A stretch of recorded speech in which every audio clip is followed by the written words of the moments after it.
Classroom Activity 45, Guided Group Storytelling. Split the class into groups of 4 students.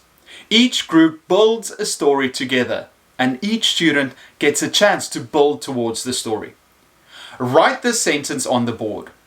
There was an old lady living in a house in the forest with her granddaughter. Each student should describe a part of the story. The first student should describe the old lady. What does she look like? Who is she? What does she do? Student B will describe the house. What does the house look like? Is it big? Is it small? What are some characteristics of the house? Student C will describe the forest. Is it a big forest? Is it dark? Is it friendly? Are there many flowers, animals? And then student D should describe the granddaughter. What is her name? What does she look like? What is her personality? What does she do at the house? Then continue the story. One day, a young man knocked at the door. What does he look like? Who is he? Where is he from? Why is he at the house? And then finish the story.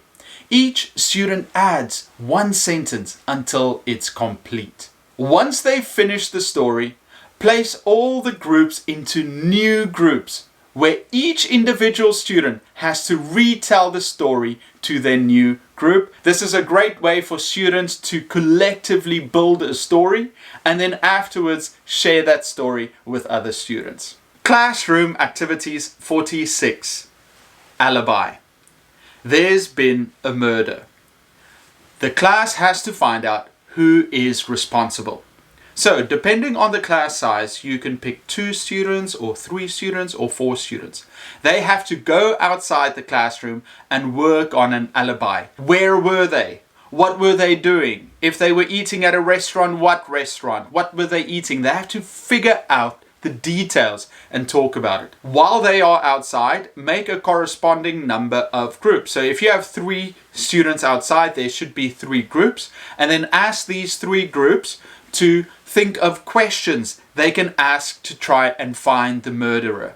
To help the groups, you can even let them write down some of the questions so that they are prepared for when the students come inside. So when the students come back to class, each one of them goes to a group and the group interrogates them and asks them questions about what they were doing, who they were with. After a couple of minutes, they switch and then they switch again so that each group interrogates all the students that went outside to work on their alibis. Once they are done, you can ask the students who was the worst liar. Who do they think it is? If you would like to have all these activities and resources, I put a link to the book in the description below.